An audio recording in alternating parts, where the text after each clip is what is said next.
Hi, BookTube. This is Mike Frost, the postmodernist poetry prognosticator. And today is April 1st, first day of April, the National Poetry Month, which is always a big month for me, of course.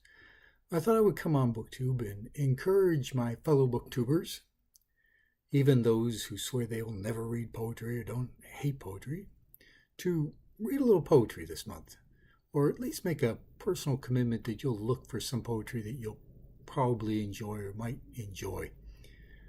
And I'm going to anticipate a question I often get asked whenever I encourage anyone to read poetry, and that's, where to start. Where would I start with reading poetry?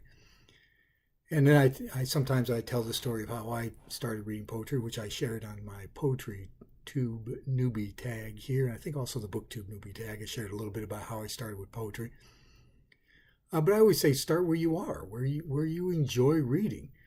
Now, I came across poetry kind of organically from my other reading. And when I first started reading, one of the things I think I first started in reading was Greek mythology. I loved Greek mythology. I was raised on some stories from a wonderful teacher I had. I talked more about him in the other intro tags that I did to this channel. But he was very influential with me in English, and he did so through Greek mythology. So when I started reading independently for myself, for my own enjoyment, I picked up a lot of books on Greek mythology, the first of which was Edith Hamilton's Mythology, a wonderful book, highly recommend. But in reading this, you could open it to just about any page in here.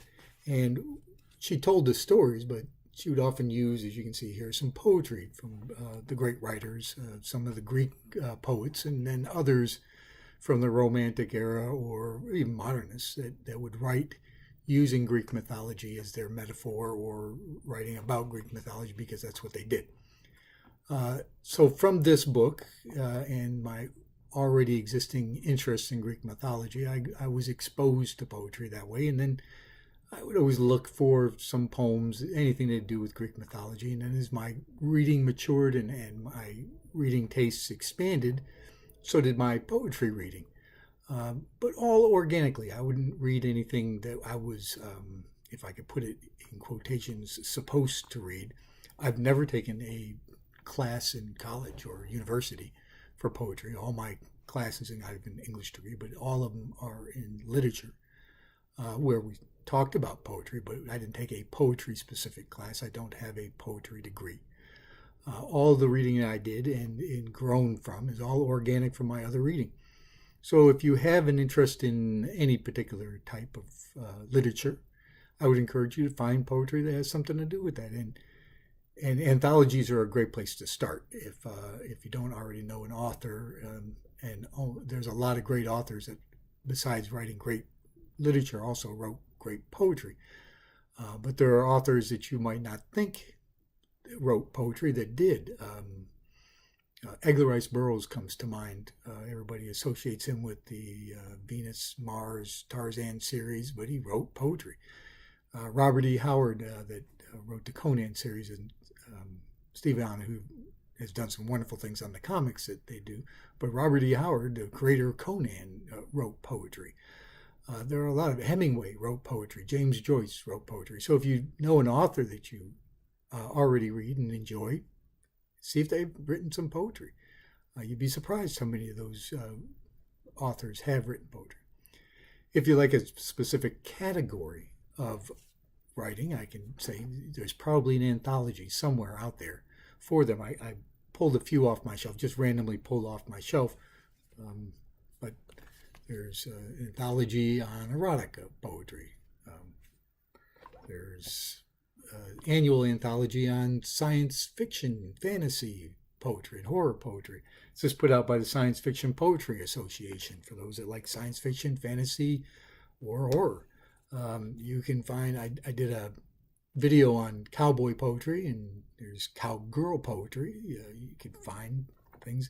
If you admire a lot of the slam poets, there are lots of slam poetry anthologies, spoken word anthologies. There's others. If you like a particular form, there's haiku anthologies. There's sonnet anthologies.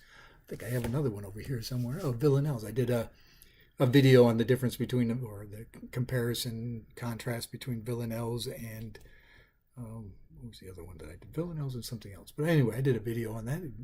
There's villanelle ones out there. If you're interested in a particular language, like I love to read in Turkish. My Spanish is less so, but I love Spanish poets. But if you find that's Turkish there, for you can see that. I admire and read a lot of the Turkish authors. If you have a certain era, I know that there's a lot of booktubers that do Victorian literature, love Victorian literature. You can get Victorian verse, complete collections of everything that the Victorians wrote in poetry. See, I grabbed a few other ones off my shelf here. Working with the Dirt, that's from Southern Poets, so any region. There's a lot of anthologies. I'm from New England. I've seen a lot of anthologies of New England poets, Southern poets, Midwestern poets.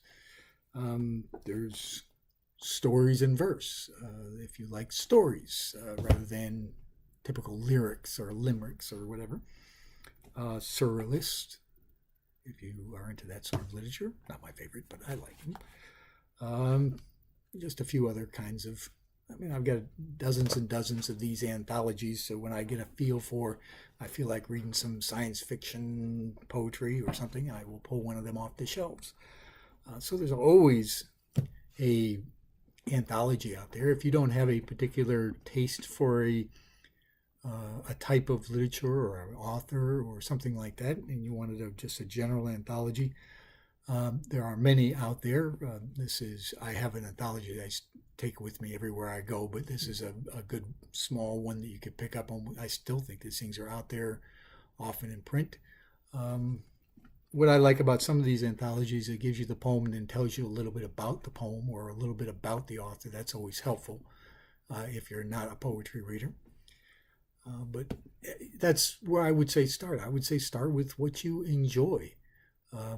If you enjoy a particular author, see if they write some poetry, or if it's in a genre, see if that genre has any poetry in it. And anthologies are a great place to start. It'll give you some, because it gives you a bunch of poets, you can kind of figure out which ones you like and maybe want to explore a little bit more of their poetry. What I would warn against or encourage you not to do is to read something because you think you're supposed to read it, or that, this is not college, this is not university. We don't have to read anything, including poetry, I guess. But I don't read poets that I should read. I read poets that I like. Now I have to explore a little bit because I've read a lot of different poetry, and I often explore new poets. But I don't commit myself to a poet that I don't enjoy. I'll read one of their works, and if I don't enjoy it, I don't pick up another one. Nothing's mandatory here. So I would just encourage you to start where you are and read what you enjoy. As your reading expands, you'll probably challenge yourself, but that should be organic to your reading. It shouldn't be because you feel like somebody on BookTube is making you read. Steve Donahue, I'm looking right at you, although I did enjoy your mandatory read of Pride and Prejudice. I'm looking forward to our next mandatory read. But I'm not a mandatory read person, so I'm just here to encourage you. I would encourage you, if you don't read poetry, just make a personal commitment. You'll give it a shot. Next time you're walking to your used bookstore and you look at the poetry shelf, just look on there for something familiar to you or something that you think you might enjoy and give it a shot. It's National Poetry Month.